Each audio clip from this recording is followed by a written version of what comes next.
teško. Znate da mi je najteže njima javiti. Jer ako nešto fali, jer ako nešto zezne, onda sam doma. Znate šta već, kako se to kaže. Ali ću biti kratak, to je osoba koju neizmjerno volim. Osoba koja je moja, a o svojima se najteže priča. Ali je to jedan prekrasan osmijeh, prekrasan glas i najtoplije srce. Hvala njoj što je došla. Jer bez obzira što je moja, mi smo kolege, znate.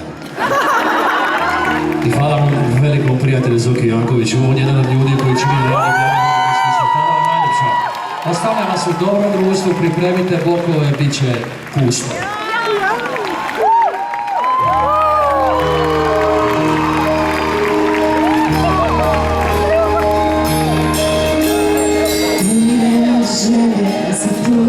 Da me slomiš